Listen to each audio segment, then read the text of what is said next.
हिंदू धर्म में साफ लिखा है, सत्य के साथ खड़ा होना चाहिए। बीजेपी सरकार ने क्या ही नहीं किया है। हजार बार गलती करने के बावजूद भी गलती को छुपा के जनता के बीच नफरत फैला रहा है। ये भाजपा सरकार ने जनता को इतना नीचे गिरा दिया कि आज जनता को उठ के खड़ा होना भी मुश्किल हो रहा है। क्या ये गलती नहीं है? क्या ये संविधान के खिलाफ नहीं है? तो आइए जानते हैं भाजपा सरकार की कई सारे फैक्ट। नरेंद्र मोदी का दोस्त अडानी बांग्लादेश को बिजली सप्लाई करता है। भारत की बिजली चोरी करके अडानी बांग्लादेश को पहुंचाता है। अगर जेल वेल की बात करोगे ना, जिस दिन सत्ता परिवर्तन होगा एक भी आदमी बाहर नहीं दिखेगा।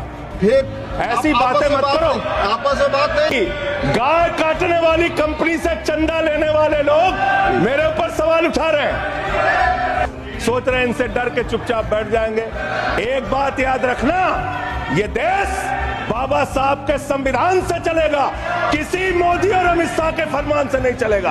याद रखना इसको। गाय से शुरू हुई थी सरकार और गाय पे अटक गई और विकास की मौसी 10 साल में रास्ते में भटक गई। ये बोलते हैं कि गाय हमारी माता है पर माँ की रक्षा करना इन्हें नहीं आता है। अभी तो शुरुआत है, ये तो ट्रेलर है, पिक्चर बाकी है। 2014 में जो किसान मोदी है तो मुमकिन है सोच के और अच्छे दिन के ख्वाब देख के बीजेपी को वोट दे रहा था, आज 10 साल बाद वो बोलता है कि मोदी है तो नामुमकिन है। शायद अभी वो किसान है भी नहीं। आम आदमी के दूध, छाछ, लस्सी, दही, पनीर पर 5% की जीएसटी और अमीरों के हीरो पर सिर्फ 1.5% की जीएसटी।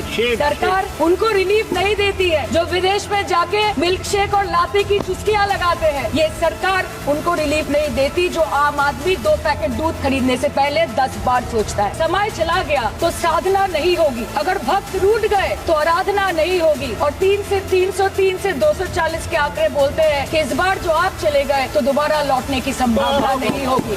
भारत में गवर्नमेंट है पर गवर्नेंस नहीं, बजट है पर बचत नहीं, खर्च है पर रोजगार नहीं, बाघ है पर बहार नहीं। ऐसे भारत को हम जानते नहीं, ऐसे सरकार को हम पहचानते नहीं। इस देश में मंदिर बना रहे हैं, इस देश को मंदिर बनाए, इस देश को मंदिर बनाए। फिर नहीं बसते वो दिल जो एक बार उजड़ जाते हैं गालिब, कब्र कितनी भी सजाओ कोई जिंदा नहीं होता। आज बंगाल में एक मच्छर भी मरता है तो बीजेपी वाले वहाँ पे प्रेसिडेंट्स रूल बोल के चिल्लाते हैं। लेकिन जब तक आपके डबल इंजन राज्य में आपके ही मुख्यमंत्री ने इस्तीफा नहीं दिया तब तक आपको ख्याल नहीं आया कि जिंदगी धूप तुम घना साया। मोदी जी का गारंटी है लेकिन मोदी जी का गारंटी में वारंटी नहीं है सर। आपने बोला था ना अब की बार 400 पार बोला, खेल शुरू हो गया था सर। खेला हो शुरू हुआ ना, खेल तो बहुत सा खेल है सर। चू कित कित भी खेल है, चू कित कित में चू धरा 400 में कित कित कित कित कित कित कित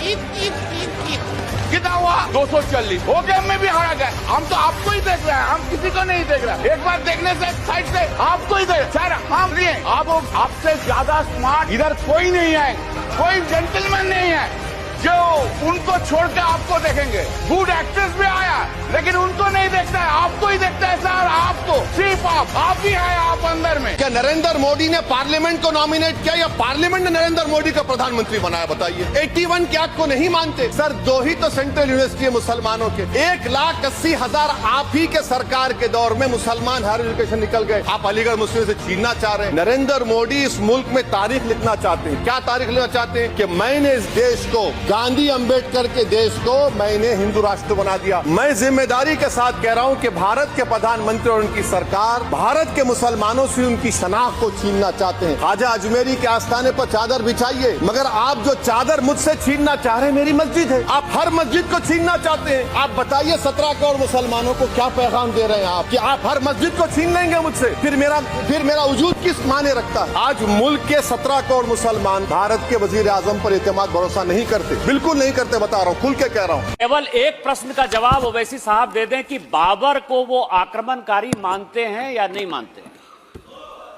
पुष्पमित्रा संघा को आप क्या मानते हैं? बताओ। पुष्पमित्रा संघा को आप क्या मानते हैं? जम्मू के वो कश्मीर के वो राजा को क्या मानते हैं जिसके पास एक फौज थी मंदिरों को तोड़ने के लिए? आप क्या मानते हैं? यही तो मैं कह रहा हूं कि निशिकांत दुबे 47 में आजादी मिली असदुद्दीन ओवैसी से बाबर की बात पूछ रहे हैं। तुम गांधी की बात पूछते, तुम बोस की बात पूछते, तुम जलियांवाला बाग की बात पूछते, तुम काला पानी में जो मुसलमान शहीद हो गए उनकी बात पूछते, मगर बाबर की बात पूछी जाती है कि बुलडोजर के चलते मैडम भारत के लोग सवाल पूछना भूल गए कि बेटी बचाओ बेटी पढ़ाओ तो 10 साल पहले मोदी जी ने लॉन्च किया था, लेकिन उसके 80% पैसे सिर्फ पब्लिसिटी और मार्केटिंग और एडवर्टाइजमेंट में खर्च कर दिए। तो आपको अगर सब जगह से पैसा चाहिए तो मुझे ये बात समझ में नहीं आती कि लोग खुद के लिए आपको वोट देते हैं कि आपके फायदे के लिए वोट देते हैं। लोकसभा पे खर्च करके क्या फायदा मैडम, जब यहाँ पे विपक्ष को बोलने का अधिकार ही न हो। मोदी जी ने हर साल 2 करोड़ नौकरी का वादा किया था, अर्थात 10 साल में 20 करोड़ नौकरी। उन नौकरियों का क्या हुआ, उन वादे का क्या हुआ? मैं बस उन्हें यही कह पाती हूँ कि पत्ते तो झड़ते हैं उठाता है कोई कोई, वादे तो सभी करते हैं निभाता है कोई कोई। प्रधानमंत्री जी बोलते हैं सबका साथ सबका विकास सबका विश्वास। अगर ऐसा ही है तो भारत के लोग आज देश छोड़ के क्यों जा रहे हैं? बंगाल में सिर्फ दीदी है तो मुमकिन है, ठुकरा के मेरा प्यार मेरा इंतकाम देखेगी। मतलब वोट है तो नोट है और वोट नहीं तो नोट नहीं। सो आप सबका साथ सबका विकास जो बोलते हैं, is it hinging on colour coding? आपको रंग पसंद नहीं तो आप बंगाल के लोगों को पैसा नहीं दोगे और फिर आप आके बोलते हो कि हम बंगाल में जीत क्यों नहीं पाते?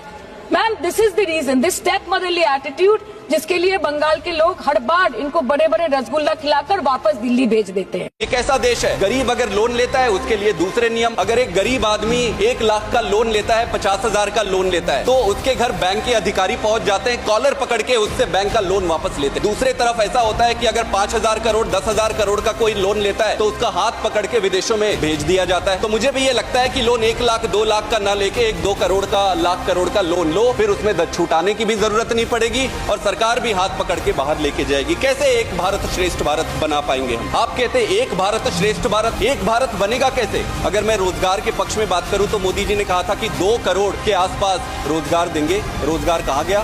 45 साल में सबसे ज्यादा अनएम्प्लॉयमेंट है, सबसे ज्यादा अनएम्प्लॉयमेंट। मुझसे पूछा जा रहा है कि 500 साल पहले तुम्हारी मस्जिद थी नहीं थी? ख्वाजा अजमेरी की दरगाह कह रहे नहीं है। अरे सर, अगर मैं इस पार्लियामेंट में खोद दूं, इसमें गड़ा कर दूं तो खाने जहां का हिस्सा मिलेगा तो मेरे हो जाएगी। What has change, please tell me. Sir, मैं मोदी जी के 10 झूठ बोलकर मेरे भाषण को खत्म कर। 1, 2014 में बोले पहला जुमला, विदेश से काला धन आएगा सबको 15 लाख मिलेगा। सर, दूसरा जुमला, हर साल 2 करोड़ नौकरियां देंगे। तीसरा जुमला, पेट्रोल डीजल की कीमत कम करूंगा।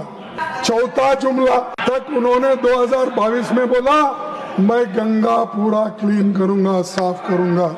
इसके लिए 5वां जुमला, इंफ्रास्ट्रक्चर प्रोजेक्ट्स को जल्द से जल्द जमीन पर उतरेंगे। 6ठा जुमला, मेक इन इंडिया, मैन्युफैक्चरिंग में 2022 तक 10 करोड़ नई मैन्युफैक्चरिंग नौकरियां। 7वां जुमला, 2022 तक किसानों की आय दोगुनी। बोला या नहीं बोला साहब? आप तो बोलिए, आप बोलिए साहब, आप बोलिए जरा। वाह। 8वां जुमला, नोटबंदी के बाद उन्होंने कहा मित्रों मुझे सिर्फ 50 दिन दे दो, अगर मेरी कोई कमी रह जाए तो आप जिस चौराहे पर कहोगे मैं खड़ा होकर देश की जनता जो सजा देगा उसको मैं स्वीकार करूंगा। बोला या नहीं बोला? 9वां जुमला, 2022 तक मुंबई अहमदाबाद बुलेट ट्रेन चलेगी। चल गई? नहीं चली। 10वां जुमला, सभी किसानों को पीएम किसान का फायदा देंगे। नहीं मिला? नहीं मिला। 11वां जुमला, भगोड़े आर्थिक अपराधियों को भारत वापस लाया जाएगा और देश के लोगों को सौंपा जाएगा। लाए?